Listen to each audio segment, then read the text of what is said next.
Oh, good morning mga idol. Yan, may bumalik sa atin yung schedule natin na taga Cainta Rizal.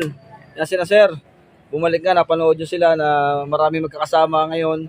Shout out po sa mga kasama na sir sa taga Cainta Rizal. Yung naghahawak daw po sa binyag. Oh, congratulations po sa inyo. Nabawasan ang inyong kaban. Ang inyong barangay. Naghahawak pala sir. Ayun. Oh, shout out po. Shoutout. Oh, siyempre, shout out po sa may nagpapabinyag. Shoutout din sa mapashoutout si Buboy Canada. Ayun. Shoutout tayo dyan sa mga sa Parola, sa tropang mga tricycle driver. Shoutout Toda, shoutout ang presidente. Yun, magandang shoutout po yan. Magandang umaga mga idol. O, refresh natin, TMX 155 from Cainta Rizal. Tapos po yung kicker, lumalaspog. Lagi daw, parang kung sa 10 sipa ay tsamba, minsan ay talagang laspog ang kicker.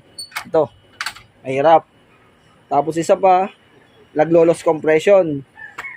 At isa pa rin, malinghing ang andar niya. Yan, papalitan natin ng timing gear. Tapos refresh na yung makita. Kung makita ang sira, yun, ang gagawin natin. Wag lang yung driver. Talagang sinauna na yung driver nito. Kaya hindi na kailangan i-refresh.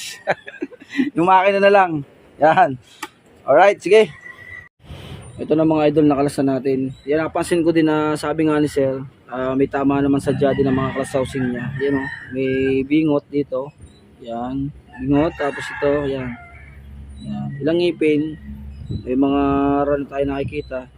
Kaya bakit nabibingot tong ganito? Minsan kasi pagkakalas yan, minamano-mano, nilalagyan dito ng screwdriver. Yan, sinasangatan dito. Yan, pagkakalas. Walang power tools. Minsan kasi hindi naiwasan yung ganon. Dapat basahan na matiyan. Ganyan ang ginagawa. Yan, pagkakalas. Ay ngayon, hindi natin masasabi yung tibay ng gear kung kailan tatagal. Kaya pag natsimpuhan mo, ay di ungot. Yari sa may-ari o babayad ka o hindi. Yun yun. Yan. Tapos to, isa pa sa mahalinghing niya ay dapat talaga pa nagpalit ng housing, pabalit ito para match siya. May mga dalang housing si sir pero puro sablay din. Meron dala na 73 kaso magpapalit ng dalawang pinyon, yung pinyon at yung oil pump magpapalit. Pero baka humina siya sa sidecar. Kasi iba ang high speed ng 155, mas malaki ang bilang. Yun lang pagkakaiba niya. Baka humina sa ahon pagka napalitan natin ng low speed. Kasi 155 to. Ginawa 155 para malakas sa ahon. Ito mga idol ang nalaspog sa kanya. Kompleto naman yung washer. May washer naman. Yan o, may washer naman siya. May washer din sa dulo. Bakit lumalaspog pa rin? Minsan daw natsetsempuhan lang. Minsan ay panay ang kagarkar. Dahil nga po ito, yung spline ay medyo masama na yun. Laspog na po siya. Yan. Kaya kahit mag-washer tayo na mag-washer, minsan gagawin natin, lalagyan natin ng washer pa dito, isa pa. Okay naman. Kaso nga lang, talagang hindi rin minsan natagal. Maganda talaga niyan, ipalitan na para sigurado. Kasi nasa loob ng makina yan, hindi naman nasa kabila lang. Kung yung mga nasa kabila lang, ayos lang eh. Papalitan to magkasawang to.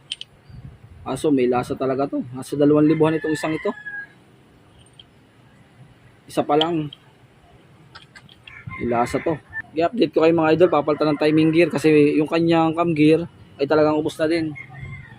So, pati yung barbula, matalas na. Ayan tingnan yung cam gear niya, wala nang natira Talagang ubos na ubos. Papalit tayo. Update ulit. Ayan ang mga idol. Okay na, pag brand ang ginamit na timing gear, tahimik nga talaga. Pagka po pag brand, talagang tahimik ang makina. Walang ingay, walang kalansing. Yan, pati class housing, bago na, pinyon. Bago po lahat. May-ari, luma pa rin. Shoutout po sa mga taga Cainta Rizal. Ayan na. Darating na kami dyan. Okay na, okay na. Sir, ano masabi sa motor mo? Quality.